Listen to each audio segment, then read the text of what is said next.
welcome. Thank you for being here.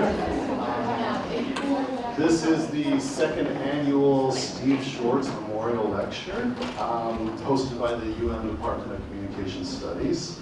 We're very happy to see you all here. And for those who do not know, Steve Schwarze was a professor in our department who specialized in environmental rhetoric.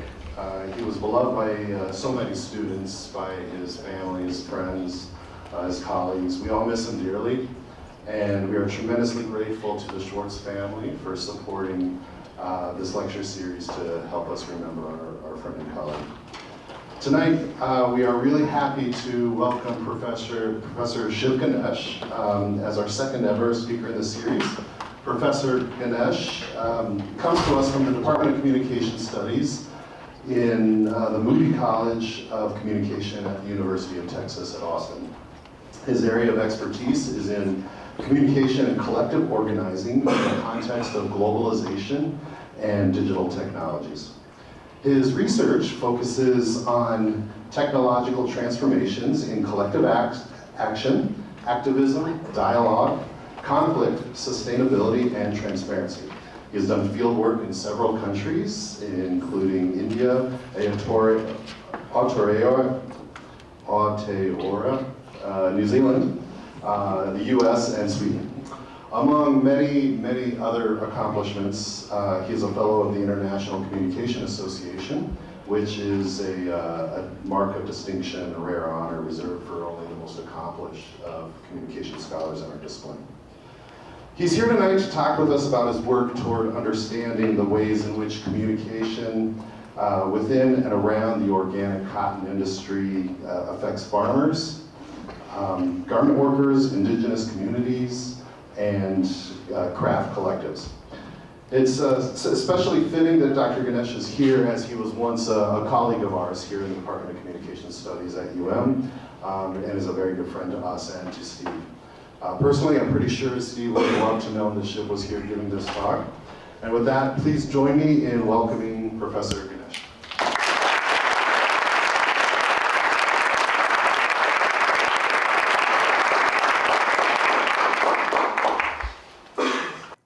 Thank you, Yosh. I barely recognize the person you're talking to.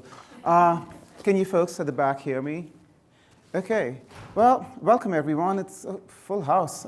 How many of you are here for extra credit? Okay, right, there we go. Okay, there we go. Thank you to the Department of Communication Studies and the organizers of the Steve Schwarze Memorial Lecture, especially Professors Yoshimura and Larson, for inviting me here. It's an honor, and I'm a little emotional actually, and I'm a bit nervous. I'm usually not nervous when I speak in public, but today I am, and so because it's an important lecture, I want to get it right, and so I have done what I ordinarily don't do, which is script the whole thing. So forgive me if I look down every now and again as I go through it.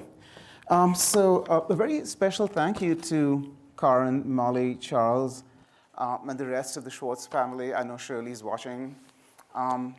Thank you. It's a real honor to be here. Thank you for having me.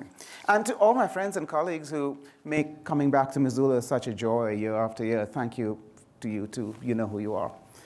I'm just going to start with an acknowledgement that no research is done solo. And whenever we engage in research, at least those of us in communication studies, it's always a collaborative effort, even though you might fly solo and you might be the sole author. And in this case, it's not just a community of people that work with me on this, it's almost an entire town of people. So I think of my advisees at the University of Texas, including Delaney, Sam, Bhupali, Julius, Sai, Mackenzie. I think of my field researchers in India, including Kashi, Srikanta, Madha, Nithala Bhaskaran. I think of colleagues and intellectual interlocutors in New Zealand and Texas, like Nita Palakshappa and Sharmila Rudrappa. All my colleagues in Sweden, ranging from Anke Fischer, Eva Freeman, Sophie Yusuf, Livia Nordstrom, as well as the program partners who have been working with companies like and brands like Neutrogene's, Dedicated, Sunkfist, Kapal, Indian companies such as Sustainably Crafted Clothing, Apache Ecologic, Armstrong Mills, Chetna Cooperative, the list goes on, and I've barely scratched the surface. So I think the most important thing for me to do at the outset is actually acknowledge that I'm not here alone, and I will be using the word we throughout the lecture. So when I say we, it's not 2 or 3 people, it's an entire sea of us.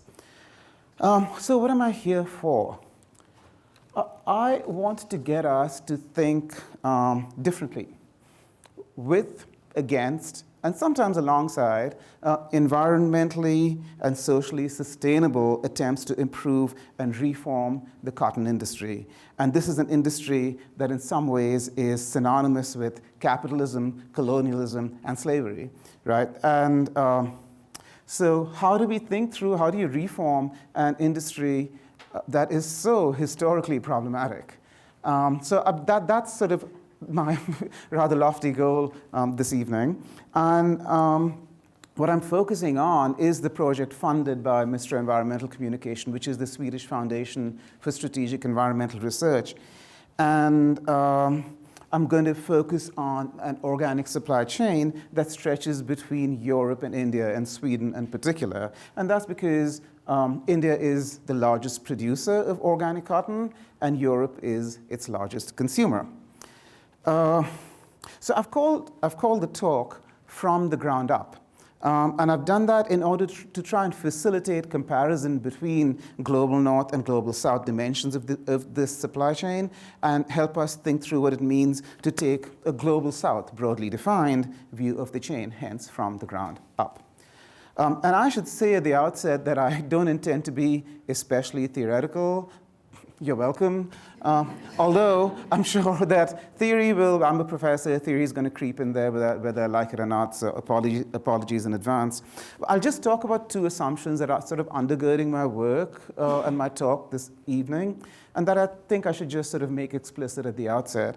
And the first assumption is that I don't even try to separate out issues of environment, labor, social justice, and so for me, even when I talk about something that is manifestly social justice, the environment is always lurking there somewhere in the background.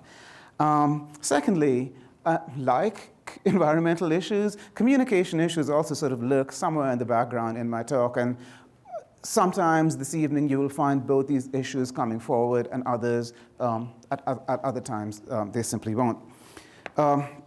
So what I'm going to do is talk in a relatively tight frame for the first maybe half of the talk, focusing on issues of worker voice in the organic cotton supply chain, and hopefully think through with you how voice is conceived and what it actually means. And then I'm going to zoom out a bit to talking about definitions of sustainability that frame and sometimes overshadow these issues. And in closing, what I'll do is zoom out even further to thinking through how the supply chain is constituted in terms of both connections and what we call disarticulations. I'll get to that in a bit. Before I do that, though, let's see. Let me just talk a little bit about the supply chain, because some of you may know what a global supply chain is and who the actors are, and others might not.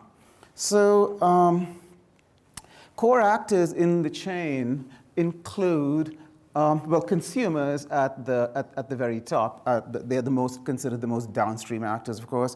Consumers, retail outlets, owners, managers, designers, marketers, retail employees, and so forth. And all of these constitute what you might call sort of the first tier of the supply chain. The second tier in garment supply chains is considered the garment factory itself, and that's where you move to the global south, to India in particular. The third tier are textile mills, places where clothes are milled, places where cotton is ginned, that is refined and turned into the fiber that can be then turned into threads. And then, of course, the spinning and weaving mills too. And down at the fourth tier, the most upstream portion of the chain, is where you have farmer cooperatives, daily wage laborers, and you know, cotton picking communities as well as farmers themselves. So in terms of our method, methods, conversations are boring, so all I'm going to say is that we've kind of followed a follow the cotton approach. And it's taken about 3.5 years of field work to actually start from retail outlets in Sweden and go down the line to eventually in January of last year to the very fields in which the cotton was picked to make the clothes that eventually made it to Sweden. So doing that, those of you who know your way around supply chains and know how difficult traceability is a really complex exercise.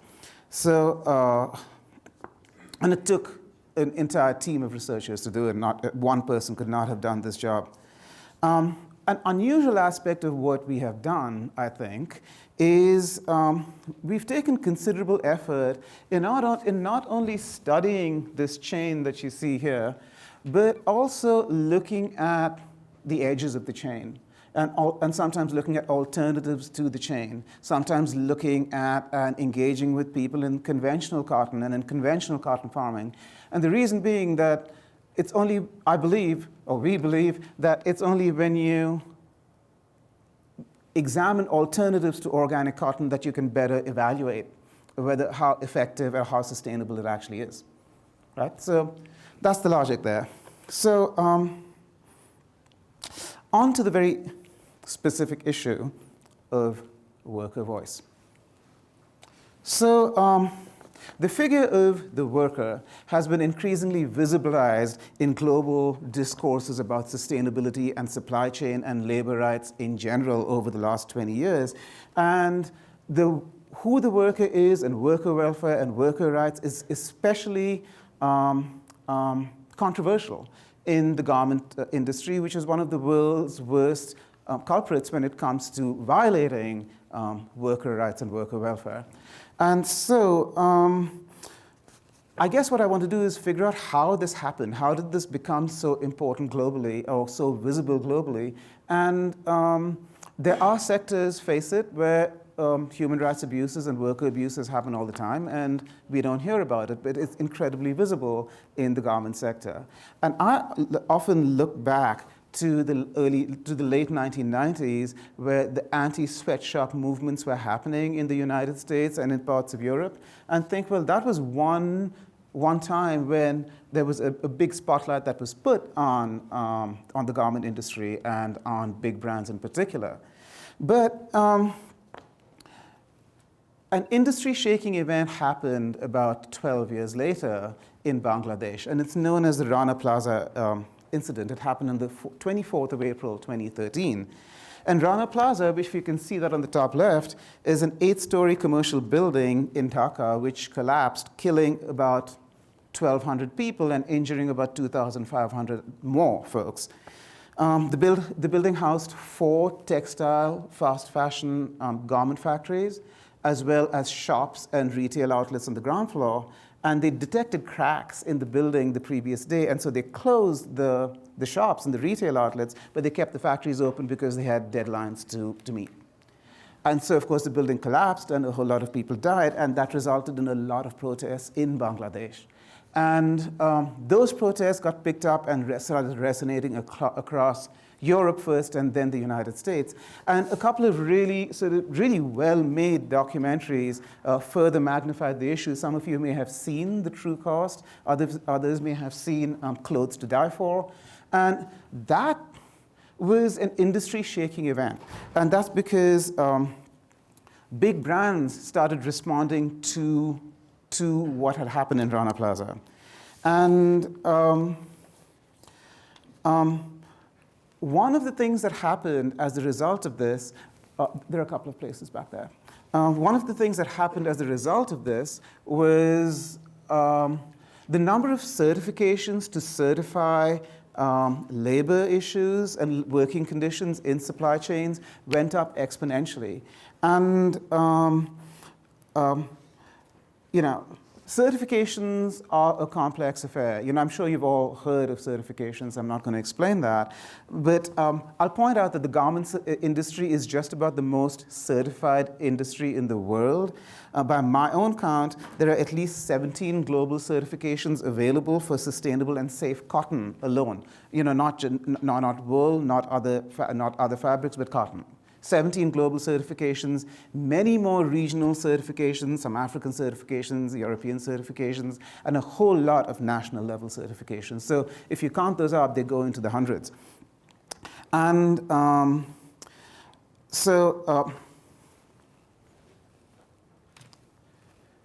here are a couple. I think the most prominent one, and the one that is usually considered the industry standard for organic cotton, is the Global Organic Textile Standard that you can see up there in the middle.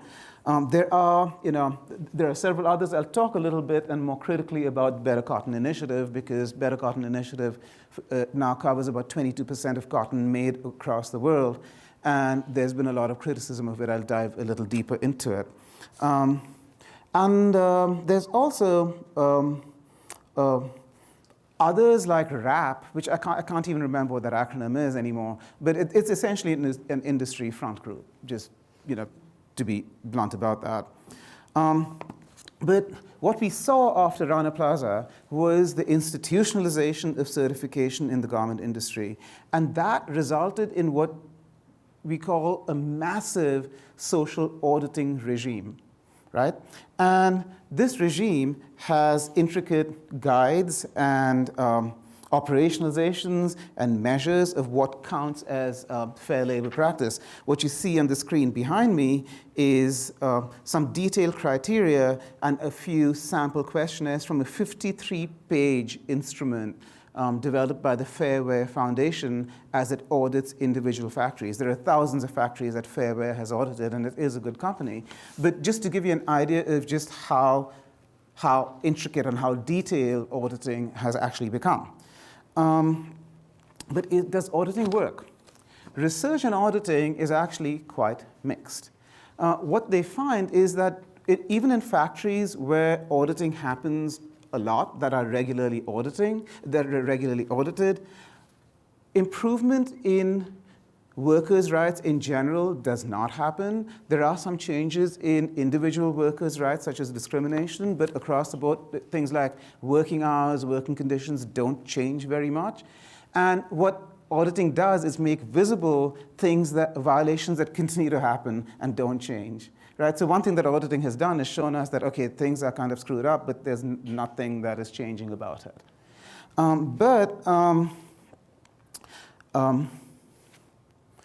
Another criticism of audits is also that they fail to identify procedural violations. Right? So in other words, there's a lot of stuff that goes on in factories that audits don't even get to, and that's because despite the instruments, they don't get down into the detail that they want.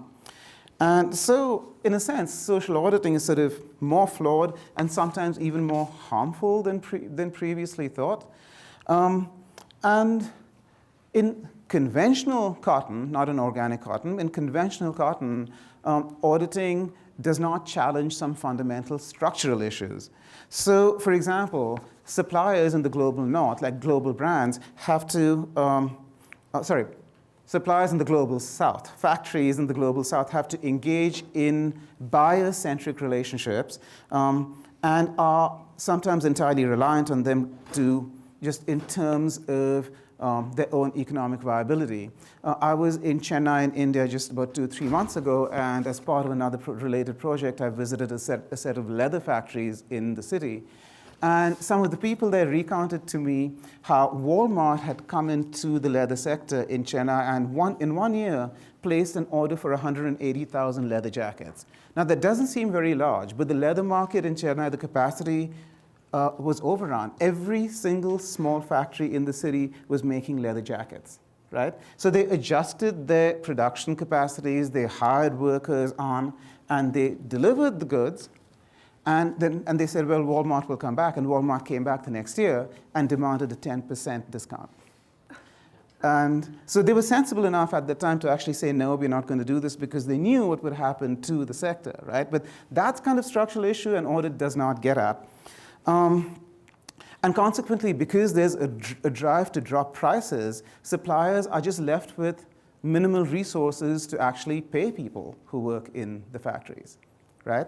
So there are all kinds of other issues that are structural, but I won't get into them just because there are other things I'd rather focus on.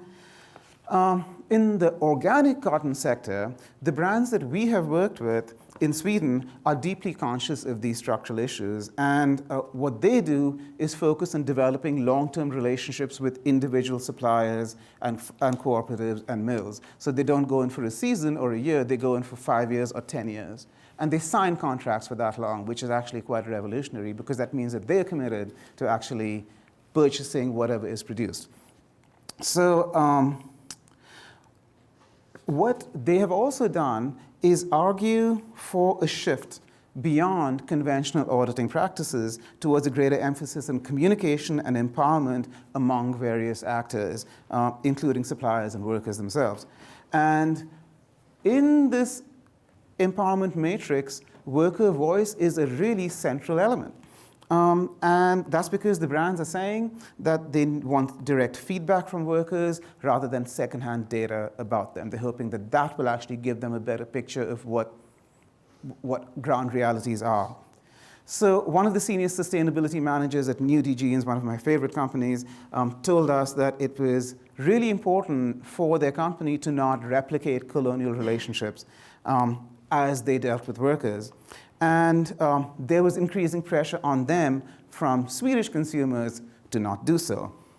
So when she spoke about the challenges that they had in Sweden, she said, talking about the problem of not having direct access to workers' well-being, she says, the whole feedback system from workers could be in a digital form.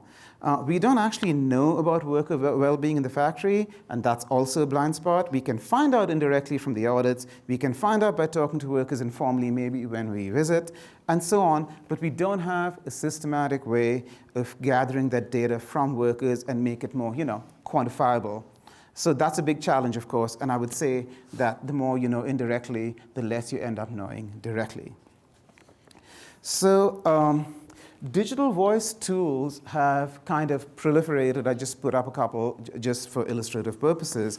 And these worker voice tools are now used by suppliers, buyers, and non-government organizations or NGOs to gather data directly from workers about their working conditions, health, financial well-being, and so forth.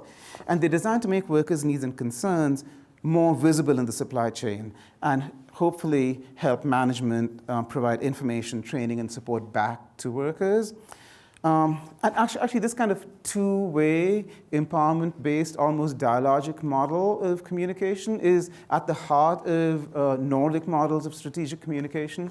But I'm not going to go down that rabbit hole.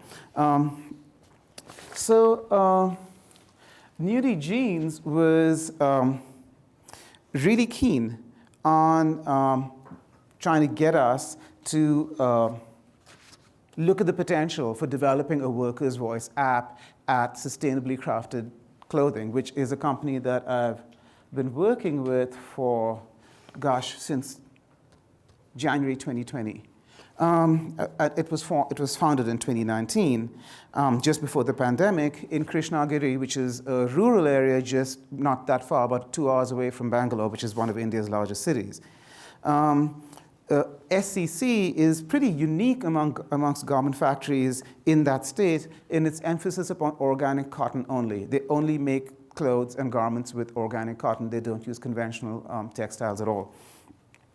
And Sriranga Rajan, who was the factory manager, went out of his way to build the factory there in this rural area, not only because he hailed from that area, but because it is an impoverished area, and it is an area where women in particular tended to move from there because of lack of job opportunities. They would move from there to Bangalore or Chennai to seek out employment, usually employment in urban garment factories, or in domestic work, or in sex work, in that order, depending on what they could get. So 90% of the employees at this factory are women. 43% of those women are single mothers. And all of them are between 18 and 35. And several of them came back from city factories to work there so that they could be closer to their kids and they could be based in their homes. But most of them are first-time employees. They all get bused to work by the company because they all live in nearby villages. And every time I've gone there, I've seen a fairly long line of about 40 or 50 people waiting outside the factory gates most Monday mornings. And they do that because they're waiting in line to see if they can get a job. So that's sort of an interesting phenomenon, actually, because on one hand, it indicates that, okay, this is a desirable employer, people want to work there. On the other hand, it also indicates how indigent the communities, who are usually sort of, most of the communities around the factory are lower caste, often Dalit communities. And it sort of indicates the overall indigence and impoverishment of the area, really. But another thing that I will mention is that, and this is kind of almost shocking for those of you who know anything about the garment industry, turnover at the factory is less than 3%. And that is kind of remarkable for the garment sector. And absenteeism is at 2%. So these are sort of remarkable statistics from the get-go.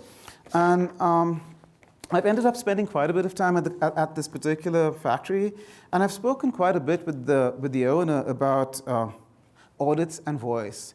And he's pretty critical of audits and the idea of voice, and let me explain why. His perspective is quite different from the Swedish brands, and he's critical about certification regimes in general. On one hand, look at the sheer number of certifications that these folks have. Right? And he says, okay, we do this because it opens doors, but each certification costs the factory about $30,000. Now, think of $30,000 in rupee terms and then translate that into how many workers' wages that would actually be. I haven't done the math, but it's quite large.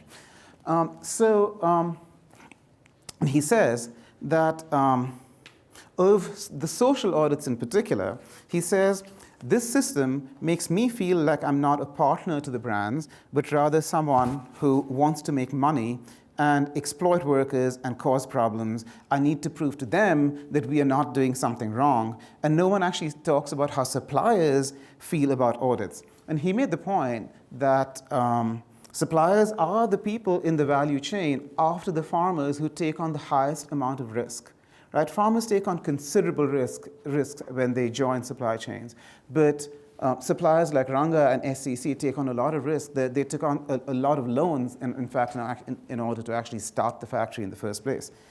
So at the same time, even as they're critical of this, they also acknowledge that their workers experience struggles relating from everything from reproductive health, balancing a full-time job with taking care of children, tending to the small parcels of land that they had around their villages, dealing with problematic, sometimes absent or worse, alcoholic and abusive husbands or fathers-in-law, an effective lack of financial control because their ATM cards would be taken away from them. So even though they were the only bank owner, which is a condition for employment, you can't have a joint bank account and be employed. They didn't actually have access to their ATM cards, right? So, so one manager told us, it's difficult to get answers from workers about problems that we hear are brewing. And I usually don't know why they're dissatisfied, why some of them might quit, what is actually going on. And he says, I'd like to get this feedback from workers, and I'd like the factory to get the feedback as well as the brands. So that's a normal process, and that's what should actually happen. So in general, people have expressed, not only management, expresses concerns about a workers' voice app, saying that it would unfairly spotlight a good factory for being transparent about issues that workers are facing because they know they're facing, and paradoxically, a problematic factory, of which there are several, that had closed its doors wouldn't be subject to that kind of critique because it was hiding what was actually going on in terms of working practice. And also, our own study of how workers use technology was actually pretty interesting in the sense that we found that even though most workers had smartphones, they tended not to, they weren't allowed to bring them onto the shop floor in the first place. But men and women used their phones in very different ways. You know, the guys would go home after work and to amuse themselves, they would get onto Instagram or get onto Facebook or get onto WhatsApp. Those were the three big apps they would use. Because guess what? They had the spare time. They weren't taking care of kids and they weren't working in the fields and they weren't making meals for the next day. Whereas women were much more utilitarian about their phones and what they would use it for. So the question of why they would use a voice app is, you know, they were a bit bemused by this when we spoke with them about it. And we also found that phones are always shared. You know, I mean, over here we treat our phones as extensions of ourselves, of us as individuals. But phones switch hands. They're not always used by them. They're used by their kids. They're used by the fathers-in-law. They're used by the husbands. And so whoever's inputting something into an app is not necessarily the employee themselves, right? So, but in December 23, just, oh gosh, that was just a few months ago, in a series of discussions with women workers, when we asked them again about this app that the brands wanted to promote, they actually, they told us this is not relevant. You know, why? And they said quite pointedly, you know, why on earth should we do this? You know, what is this doing for us? How is this going to benefit us? What's, you know, why would we engage in this extra labor? So, seen as such, the voice app runs the same risk of becoming part of the same kind of surveillance network that is caused by the broader auditing regime that makes visible for Western buyers and ultimately consumers conditions of production without really ultimately changing anything. So here in this context, I think that workers' voice, even as a construct, makes the most sense when it's tied to a sense of local efficacy, control, and agency. And in the absence of that, the idea of voice doesn't make a whole lot of sense. So we're continuing as a team to explore the question of worker efficacy and empowerment in the factory. And in fact, we're collaborating with medical researchers at St. John's University in Bangalore, who are public health experts, to start a series of peer education groups in the factory. And the idea is that once a few key workers are trained to engage in facilitative conversations about hard-to-reach topics like reproductive health or mental well-being, domestic abuse, financial health, and so forth, once those conversations start happening, then we're speculating that maybe those communication capacities, once they're built, you could actually create more assertive relationships with managers. You could create a better sense of a collective and may engage in some good old-fashioned consciousness raising, really. But we don't know yet, you know, whether or not that's actually going to change things or whether or not that will actually surface issues that it will. But so that's another, I think, 2 or 3 year commitment that we've given to this particular study. So I guess what I'm going to say just in terms of closing here is that voice is not just something that is there, you know, waiting to be tapped and waiting to be harnessed and given expression by a digital app, you know, or a microphone for that matter. A deeper communality has to be built, and whether this works is an open question, right? As some of the really intractable issues that are being dealt with are not easy to change just by talking about it. And so, in sum, you know, this sort of throws into relief, you know, fairly liberal, well-intentioned initiatives about empowerment and voice that emanate in the global north that don't quite land on the ground because they seem to be more geared towards the regulatory imperatives and consumer pressures that those brands face than they are about cultural, economic, political, or family nuances on the shop floor. And, you know, some of this disconnect is also evident in how sustainability itself is thought of and acted upon. And I'm going to do my first big zoom out and consider how all of this is sort of relates back to the issue of sustainability. Okay. One of the things that we established in our interaction with the Swedish brands is that their founders, as well as their holding companies, and this is actually really interesting, have taken a step back from extracting profits from those brands. So Nudie Jeans in particular, the three founders, about 10 years ago, they said, well, we've made money, we're not going to make any more. So all the surplus is driven back into making the brand, or making their production, making their designs more green. So it's this kind of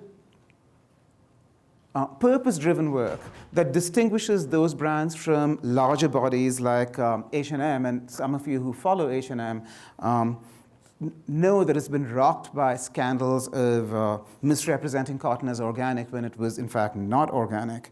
And a lot of conventional cotton companies that are beginning to respond to issues relating to the lack of sustainability and the exploitation in the cotton supply chain have been relying on certification bodies like the Better Cotton Initiative that you saw on the screen a little while ago, which doesn't certify organic cotton, but rather it tries to improve broader conditions of production.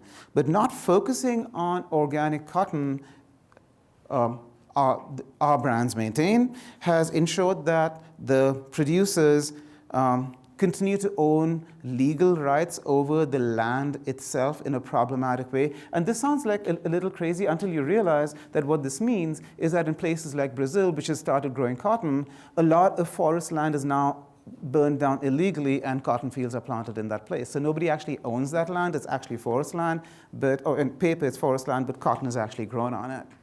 And that's not something that BCI actually even checks. BCI doesn't trace cotton back to individual farms, and a recent Earthside report actually accused them of manipulating data. So because of these controversies with BCI, sustainably minded companies and smaller brands have moved away from conventional cotton altogether and have attached themselves even more tightly to organic cotton, because they feel that it's environmentally better and it helps them meet their regulatory requirements in the EU, et cetera, et cetera, et cetera. And you can see some of the tight links between organics and sustainability if you squint your eyes and look at that screen behind me. Another thing that's really interesting about these brands when it comes to how they sort of manage sustainability is this. Their sustainability managers are not in the communication department. They're not in marketing, they're not in comms, they are in production. So sustainability is located in the production and design departments, and that results, actually, interestingly, in a whole range of different conversations and arguments within the brands about how they should make things, how many varieties of, say, jeans they should produce, how intricate their designs should be, what is easily producible, what will last longer, what will slow down consumer purchasing, and so forth. Whereas placing sustainability in marketing means that they produce as usual and then try and convince people that what they're doing is great. Yep. So the bottom line is that in Europe, this kind of definitional discourse about sustainability, what it is, how it should be managed, and so forth, is now kind of pretty tightly tied organic to sustainable. And I'm going to sort of try and deconstruct that as we turn our attention to what's going on in India. So perhaps most fundamentally in India, I'll get to those pictures in a bit, one factory manager told us something that was actually quite, it shook me up a bit. He said, we're not sustainable. This sector is not sustainable. And I never claimed that what we're doing is sustainable. What we do is make specific changes to how we produce cotton. We help farmers set up cooperatives so that they get fair prices. We make sure that conditions of producing organic cotton are sound. And we give our workers stable employment. And, and our working conditions are humane. But the fact is that if we stopped making clothes now as a garment sector, the world would not need clothes for another 10 years. If we continue to make clothes for another 10 years, the world would not need clothes for another 30. So that tells you that, if we want to make, he says, if we want to be sustainable, we should shut the sector down for about 40 years and stop making clothes, because there's that much wasted in the sector. And what you see are two pictures from the kind of dumping that goes on in places like Kenya, where there is an entire waste garment chain cycle. There is a considerable amount of environmental degradation that accrues from that kind of garment dumping. India is also a site for garment dumping, but countries like Kenya are really experiencing the worst of it. So one way in which a northern discourse of sustainability shapes what sustainability looks like in the global south is by ignoring debates about the necessity of production in the first place. And the focus is always on how to make things better and not on whether or how it's even necessary. Okay? So another way in which global north priorities shape sustainability was evident when we visited a range of farmer cooperatives in Telangana. And we visited 6 cotton-growing villages in early 2023. The cooperatives threw open their doors for us, and we spent several days with the co-ops, getting to know their systems, talking to their managers and trainers, getting a sense of how they worked with the global organic textile standards, and how those standards translated into field practice. And I remember a distinct moment, I think on day 3 or day 4, where I turned to Neeta, my colleague, and I said, I feel like they're cultivating data as much as they're cultivating cotton. And if you actually look at that, the number of spreadsheets that they have, the amount of data that their trading officers actually go and collect from farmers is actually pretty massive. And the farm diaries that they have are pages and pages thick. Now, this sounds kind of boring, and it is, but the bottom line here is that's how they engage with farmers. Now, some of that data collection is actually really useful. So, for instance, they collect data about crop yields and so forth, and they coach farmers through things like how do you manage prices, how do you manage your yield returns, and so on and so forth. So they help farmers with financial coaching. But the vast majority of this data is taken back to the central office and uploaded into the GOTS system. So, and that's the basic transparency mechanism upon which GOTS is actually built. We spoke to farmers about it and says, what do you feel about, providing this information about what's going on in your fields month after month after month? And they were like, you know what, we're okay with it so long as the prices that we get for the cotton are fair. That's kind of what we care about, and if they want the data, let them have it. So the farmers seem to be okay about it. But it's interesting that is the priority of the co-ops on the ground because of the certification regimes. So a third way that we saw how a European sort of discourse on sustainability that emphasizes sort of technocratic certification shaping cotton cultivation had to do, again, with how organic and sustainability are coupled. So as I said, one of the hallmarks of the method that we used was to look around the organic cotton chain to say, well, are there more sustainable alternatives than organic? And if so, what do they look like? And we found some. So we talked to conventional farmers, we talked to traditional tailors, we looked at short staple cotton, which is sort of indigenous cotton, which doesn't actually require water in order to grow. Could be vastly more complex about it, but I'm just going to make a set of 3 points. So one of my advisees, Sai Chiruvu, who's now at the University of Michigan, worked with the Center for Sustainable Agriculture in Telangana and looked at natural farming. Now, natural farming is similar to organic farming in that they use natural fertilizers, indigenous seeds, they use multi-cropping, they use intercropping, they help farmers deal with and resist agrarian distress and so forth, but none of it is certified. Okay? And so the certification and the datification are absent. And so what they're finding is that a really small body like CSA, the Center for Sustainable Agriculture, a group of 6 people can help about 4,000 farmers, which is actually a pretty massive ratio. So that was an interesting result from Sai's thesis. Another one of my students, Mackenzie Shaker, engaged in a study of craft production.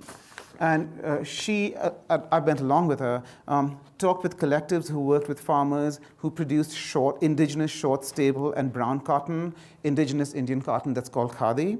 And it's not organic, it's grown conventionally, but critically, it's only grown on rain-fed soil, and its carbon footprint is actually a lot smaller because it's not Gossypium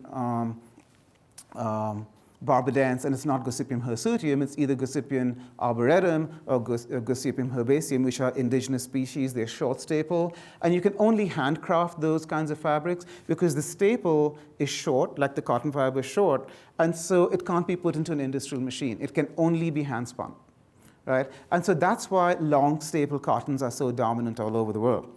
So that was sort of a second project that Mackenzie engaged in, and we spoke to a collection of weavers. We spoke to several spinners in these craft collectives. And actually, over on the bottom right, you can see one of the beautiful saris that they actually made by hand from short staples. So we also engaged with conventional cotton, and what we found here is that we talked to groups of scientists at agricultural universities in different states and got a really interesting picture into what is going on in conventional cotton, just in terms of technological innovations that are happening outside the sphere of certification bodies like the BCI.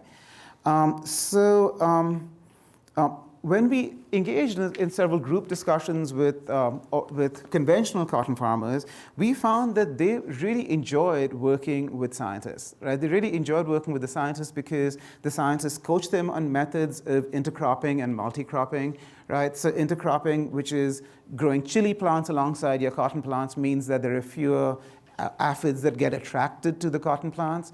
Growing sunflower fields next to cotton means that some moths are more attracted to the sunflowers than they are to the cotton. And there's some really interesting technical innovations that really minimize the use of pesticides to get rid of the pink and the American bollworm, which I think are the scourge of the cotton industry. And one of my favorites is this new technology that is called, it's a pheromone-based mating disruption. And what that is, they hang these little tablets near the cotton plants, and what that does is that the male bollworms get really attracted to those pheromones and go and try and consume it and die instead of being able to reproduce. And consequently, that has a 90% chance of success. It reduces bollworm infestation by 90%, which, by the way, BT cotton cannot do. So there are a whole lot of technical solutions that are being experimented on in the conventional cotton space. And for me, that was a bit of an eye-opener because I realized that, well, this binary between organic and conventional is not static.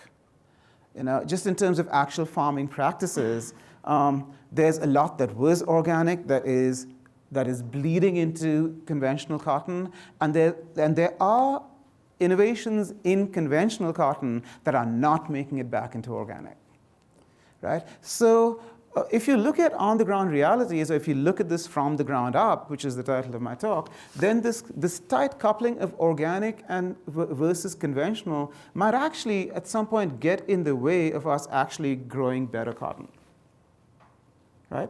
I hope that makes sense. Okay. And one other thing that I will say about sustainability is that in India, economic and livelihood aspects of sustainability tended to, I was going to say Trump, but I can't use that word, tended to overpower environmentally based understandings of sustainability. So when we spoke to about 140 farmers and mill workers and garment workers, and we asked every one of them the same question, and that was, do you want your children to work in this sector? And the answer inevitably was no. Right? Which tells you something about how, whether or not they are, enjoying their work, or whether or not they are, their companies are saying that they're shiny, happy workers, as this particular ad does. They don't want their children to be in this business, right? What do they want their kids to do? That is equally interesting. They wanted their kids to take on a government job, right? And they wanted their kids to take on, and some of them, a surprising number of them said police work. And when we spoke to tribal farmers and Adivasis or First People communities, a surprising number of them said, we want our children to join the forest department. And that to me is interesting from many points of view, not just from as someone who's looking at sustainability, but also as sort of, in a sense, a cultural anthropologist who suddenly realizes that, wow, this figure of the government or the state plays such an overpowering and sometimes almost frighteningly central place in how people imagine things like stability and order and almost comfort. So in my final zoom out, which I'm going to move quickly through, I'm going to focus on the First Peoples communities that we engaged with. And over here, I'm going to begin with just a quick vignette. That's based on fieldwork that we did back in December 2021. And so my colleagues Kashi, Shrikanta, Madha, and I went to 11 tribal settlements to explore patterns of cotton cultivation and to get some insight into organic cotton. And we did this because we'd collaborated earlier on with a guy in a different state who'd worked with these communities and tried to get them to grow organic cotton and succeeded for a while and then failed. So we were curious, well, why did organic cotton fail here? Why didn't they take this on?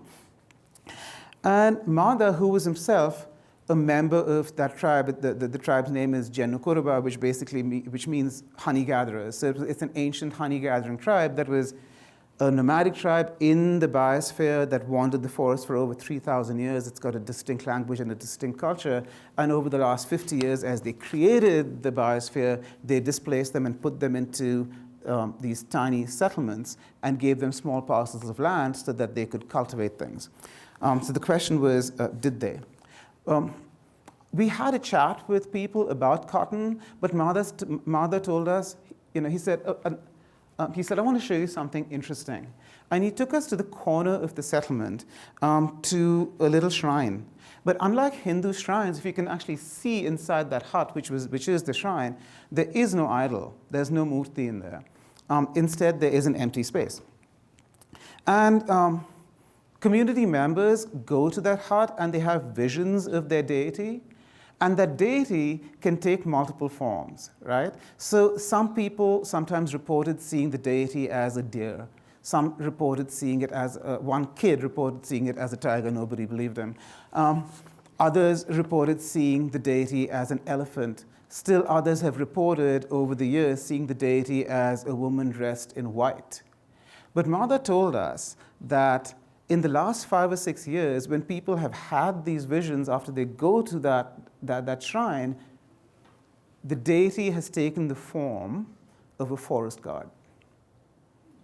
And now that tells you once again, and almost sort of like in almost depressing terms, how central the role of the state is in regulating the lives of these communities. And this is where, onto cotton itself. Of the villages that we visited, right, only one village featured people making cost-benefit calculations about cotton. That is, they thought about its cost, they thought about the price of grain, the price of seeds, what prices they would get. In other villages, they simply didn't. And more often than not, the cotton would fail for multiple reasons. For one, Adivasi relationships with the land was holistic and not instrumental. So they weren't thinking in cost-benefit terms. When they talked about soil health, they used some holistic language. They talked about how the land took care of them, how the soil needed to be kept cool rather than hot. And so they weren't thinking in terms of, well, how much is this going to cost and how much labor is involved, because they didn't really have an emic conception of labor itself. And so easy to see how the technical aspects of organic cotton would bypass them. And several communities said to us, well, cotton is an unnecessary crop. What on earth are we going to use cotton for? We would much rather grow vegetables that we can eat rather than grow cotton that goes somewhere else, and what are we going to do with this money? So these are communities that are not integrated into a cash economy, right? That still exist in some kind of subsistence basis. And all of this, the nature of the subsistence, the place of the deity, and the place of the fright with which they viewed the state, leads us to believe that for them, their fundamental trauma is displacement from the forest. Right? And everything else takes second place. Whether or not they're actually actors in a supply chain is sometimes they are and sometimes they're not. So all I want to say, I guess, is whereas in the global north, the chain appears really as a system of exchanges and economic exchanges, when you look at it from a global south point of view, from the ground up, the chain is a set of what we call disarticulations or disjunctures or a lack of connection. So for example, there's a lack of connection between your often part-time employment and your everyday life. First peoples are not fully formed subjects or even actors in the chain because cotton cultivation is not in the fabric of their communities. Their incorporation into the supply chain is at best partial, and when it happens, it not only alters and corrupts the structures of local economies, that is, where communities put in back-breaking labor and get very little, if anything, in return, but it also affects the deep structure of their everyday lives, where their entire way of life has adapted and changed and been restructured, and they've been made to be in one place where they have to grow crops. And so a way of life has evolved and re-evolved and, in a sense, tightened and contracted around cotton. And at the same time, around the specter of the state itself. It's not the cotton supply chain that's doing it, it's doing it because of the state that displaced them in the first place. So, I'm going to bring all of this together in a couple of minutes because I'm running over. Trying to bring this together, what do we get when you look at organic cotton from the ground up, from field to fashion, not from fashion, from fashion to field, not from field to fashion? Our view of the supply chain reveals that this chain is in fact racked with tension, that it's subject to multiple vulnerabilities, not only the primary vulnerability of the farmer, but also the vulnerabilities of the people who work in garment factories, the factory managers themselves, and even managers in the global north who've given up the idea of profit in order to run companies that can operate this chain, right?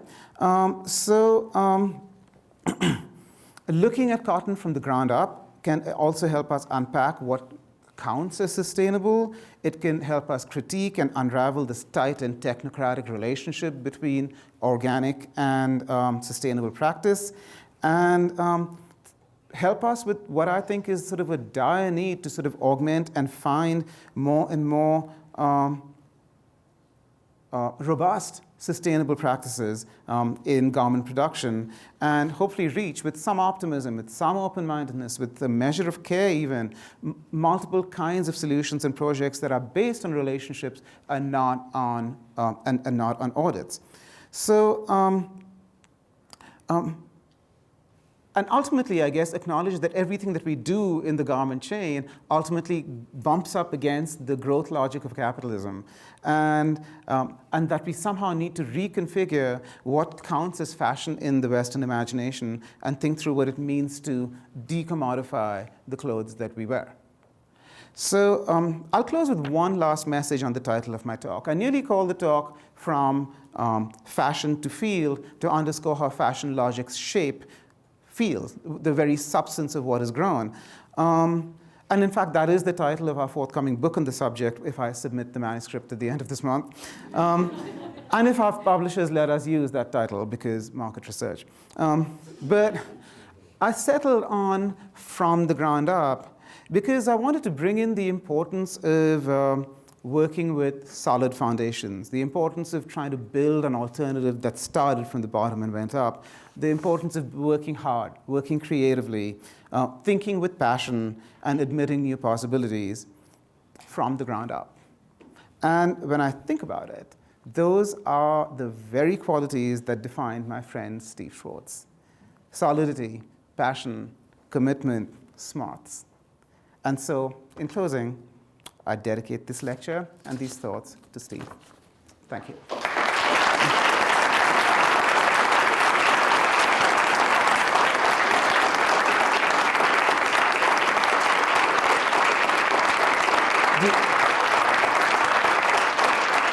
Thank you. Do we have time for questions? Yeah, Sure. we have some time for questions. Oh, no.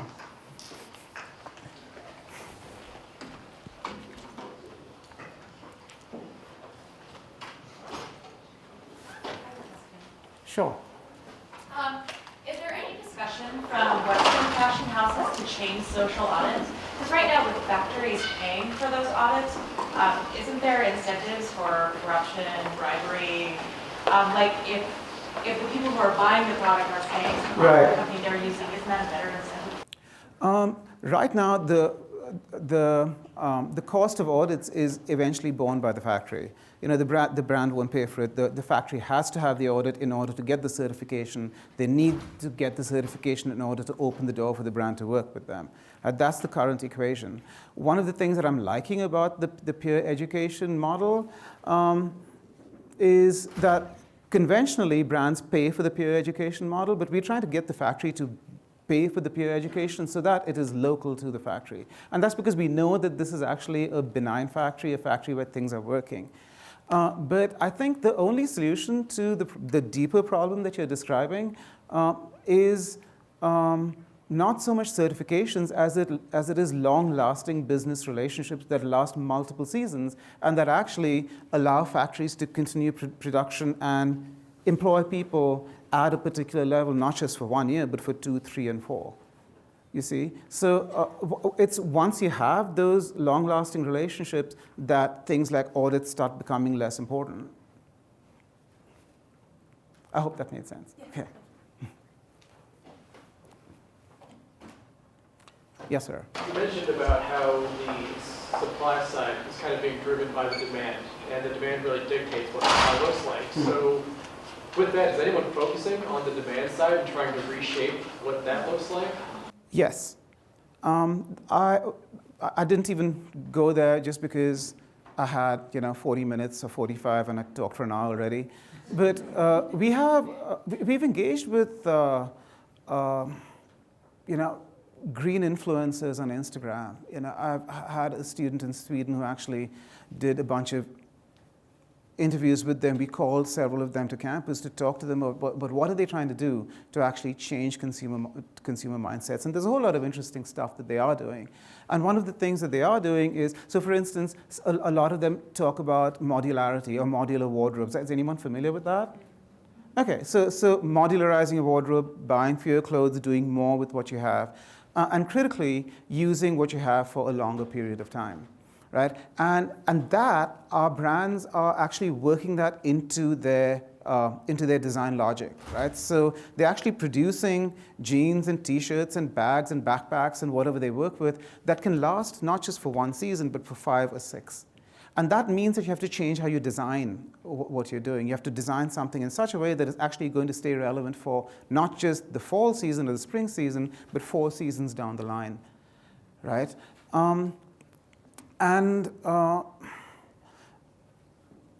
Another thing one of the brand managers, one of the sustainability managers told us, said something really interesting. She said, I really want to move our consumers beyond wanting the green tick. How on earth do we communicate complexity to people who just want to buy a product? How do we do that? That's $1 million question. And so, there isn't a solution to that.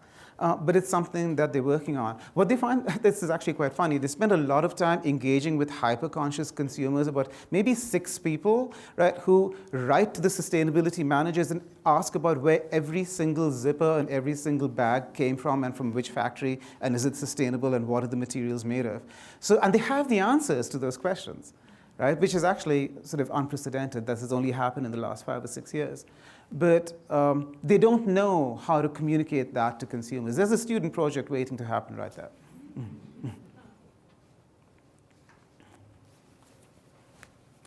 Yes, ma'am. Going forward, are there entities that you plan to continue to communicate with, or entities that are looking to use your research and how to continue conversations on how to actually? Yeah, we're engaged with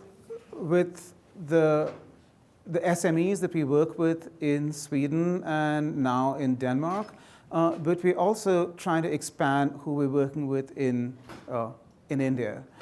This project started, in January 2020, and it's 2024. I want it to continue for another 3 or 4 years, just so that our work in it is longitudinal, and that the impact that we make is on the ground, and that the publications sort of come after that. I don't know if that answers your question, but okay. Yes. Did you conduct research interviews with folks in the factories that worked in the factories? And if so, did you find that they're open about discussing maybe things that they were wary of or didn't like in their working conditions, or was there kind of like a fear of being honest? Oh my goodness, that's a great question. It depends on who was near them. So if there was a male figure near them, then sometimes they would speak, sometimes they wouldn't. If there was a supervisor speaking in the vicinity, then they would probably not say anything. It depends on the language in which we ask the question. Some of the folks who I worked with could speak in Tamil, some could speak in Kannada, some spoke in Telugu. Workers attach different levels of trust to each of those languages. So if you speak to them in their first language, they're more likely to say what's going on. And you got to remember that these are assembly lines, right? I mean, this is a Fordist industrial mode of production. You can't just take a worker aside and build trust, because the assembly line collapses, right? So you can talk to them for maybe 2 or 3 minutes at best, and then try and, one of the things that we tried to do was actually get onto the bus that takes them home and back, but we never actually managed to do that because the buses were full. But we managed to get them during lunch breaks, during tea breaks, during, PEP meetings and things like that. So great question. It's, I've skipped over the surface of so much, but actually engaging with workers is not easy, and that's why we actually went, well, peer education might be the way to go. Let's see if it works. Yeah. You mentioned and showed pictures of the garments being dumped in Kenya. So why is there no organization to take that and give it to the needy countries instead of just dumping it like that? It's just total waste. Well, there are some assumptions in that question, right? And the assumption is that countries would want those clothes in the first place, right? And see, in Kenya, what happens is that there are more than 2 million people in that country who are employed in the waste clothes industry. I forget the Kenyan word for it, but the name of the industry translates as dead white man's clothes. And they buy for about $100 US dollars, they buy about a ton of secondhand clothes from places like Goodwill. And then they sort through those garments. And they use a small amount of those garments, and most of those garments are either torn, they're bloodstained, or they are shabby beyond belief and cannot be used. And so what do they do with them? There is no way of dealing with that waste, so they throw it into their waterways, and several waterways, as you may have seen, have gotten clogged. There are several foundations now. One of my favorite organizations is the OR Foundation, the OR Foundation, that is working on waste chains. There are better ways to deal with waste. So, for instance, there are cellulose waste chains being developed in different parts of the world, and India is one place where there are several cellulose processing plants where they actually turn fiber back into cellulose, and then they turn that cellulose back into threads. But that's, once again, I don't think the technology has scaled up yet, but I think it will. And once it does, then maybe the question of waste will begin to resolve itself. But right now, the scale is too big. So, yes. Is there anything that like inspired you, like I don't know, like in your youth or when you were like growing up to like pursue this? Like what inspired you to pursue this in space? About this? Oh gosh, that's such a good question. So I'll tell you one thing that inspired me that I actually didn't realize when I started the project. I started the project because I'd been working with the Swedes for a while, since about 2013, and they said, look, we really want you to do this. And I said, well, if you want me to do this, then I want to focus on cotton, because I think that cotton is it's an intractable problem. But the 11 tribal villages in the biosphere and the tiger reserve that I talked about, I'd been there many times. I grew up there. I went to school there, and in many ways, that's as close as I can get to whatever this entity called home might be. And so that, I suppose, is sort of one of the things that's most meaningful to me, that I can bring my research back there in some way. Yes, sir? So I know at the beginning you said that it's extremely difficult to trace the cotton back to its origin. Has there been like a specific time where you were able to trace it specifically back to its origin, and if so, how long did that take? Well, we were able to trace this particular chain back to its origin to particular fields in Telangana and the Adilabad district. And there are, I think, about 200 villages where the cotton is grown, and we were able to visit that.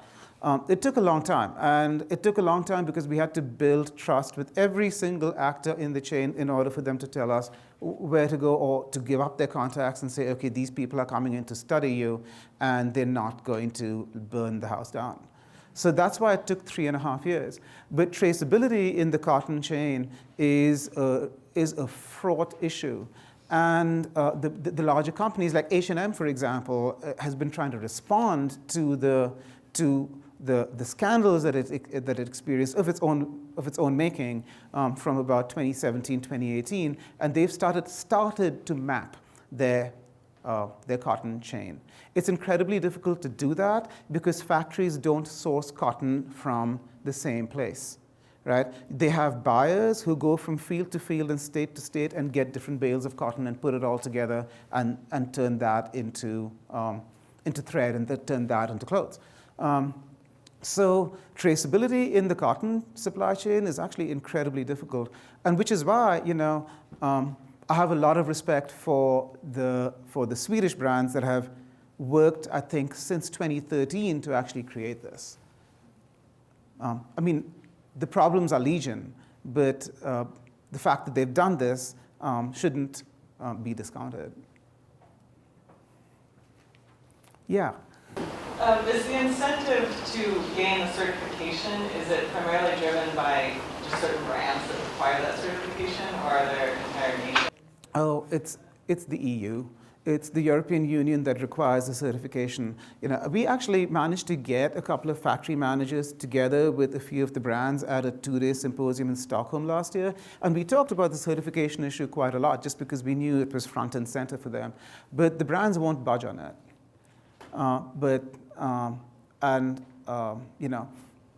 Unless we find some other way of actually communicating to consumers and to regulators that this actually is a deeply sustainable brand, or a truly green brand, and one that treats work as well, I think the certification regime will continue. But then once again, certification doesn't ask the fundamental question of, is this chain needed? How many clothes do you want to make? Yeah. Sure. Oh, one more question. All right. No, it's fine. Are you sure? It might be too big of a question, actually. I know you focused on cotton because it's natural, and organic cotton might be the most sustainable, but how problematic are other fibers like polyester? I mean, I know there's synthetics, so there's something there. It probably takes a lot of water to create those too. Right. How much do you know about? One supply chain that I talked a little bit about that we've started exploring just because it's a significant component in a lot of things, including bags and jeans, is the leather supply chain. And that is a really interesting contrast to cotton because leather is not certified the way cotton is. So the main ingredient, the main problematic ingredient in leather processing and curing is chromium. Because that's incredibly toxic and it has to be dealt with well. So organic brands want to use vegetable substances to actually cure the leather. The main problem with the leather supply chain is that, this is why my stomach turns every time I realize that I might be studying this, is that the chain ends at the abattoir. It ends at the slaughterhouse. It doesn't continue down to the animal and its life. So in India, for example, Indian animals are considered free range. But that's because herds are small. They're either on the streets or they are in villages. There may be herds of 40 or 50 animals. And nobody can actually trace them and actually figure out whether these animals lived under humane conditions. So it's even less traceable to the fourth tier than cotton. I think the same is the case with conventional wool companies. That you don't really know which field and which herd the wool has come from.